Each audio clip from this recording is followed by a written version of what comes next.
프랑스가 체코 원전 수주 사업에서 한국과의 경쟁을 저지하기 위해 체코 내에서 조직적인 정보 수집과 여론 조성, 스파이 행위에까지 나섰던 사실이 체코 정부의 방첩기관 보고서를 통해 드러났다.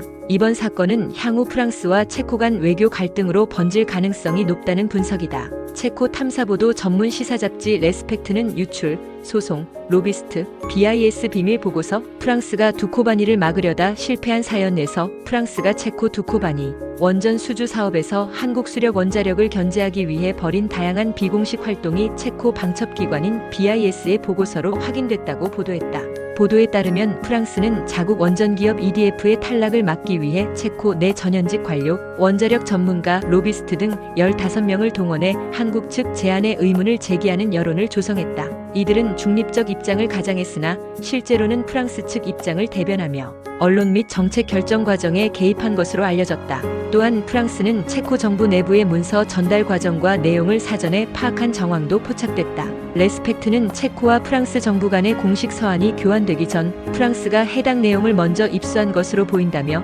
체코 내 협조자에 의한 기밀 유출 가능성을 제기했다. 이 같은 프랑스의 공작 활동은 체코 방첩기관 BIS가 작성한 3건의 비밀 보고서를 통해 체계적으로 기록됐으며 체코 민간 안보연구기관 유럽의 가치에 약후프한다. 국장은 SNS를 통해 체코 정부가 프랑스 정부의 행위에 깊은 분노를 표하고 있다고 전했다. 두코바니 지역에 추진 중인 체코 원전 건설 사업은 지난 3월 한수원이 우선 협상 대상자로 선정되며 마무리 단계에 접어들었다. 그러나 프랑스 EDF는 체코 법원의 계약 중단을 요구하는 가처분 신청을 제기하며 법적 대응에 나섰고 체코 법원은 한 차례 계약 서명을 보류시켰다. 이후 체코 최고행정법원이 지난 6월 4일 가처분 조치를 해제하자 체코 정부는 해제 수시간 만에 한수원과의 계약을 최종 체결했다. 이에 따라 프랑스의 전략은 사실상 실패로 돌아갔다. 하지만 프랑스는 법적 대응 외에도 EU 집행위원이자 프랑스 외교부 장관인 스테판 세주르네가 체코 정부에 공식 서한을 보내 한국과의 계약이 불공정하다고 압박하는 등 외교적 수단도 동원한 것으로 알려졌다.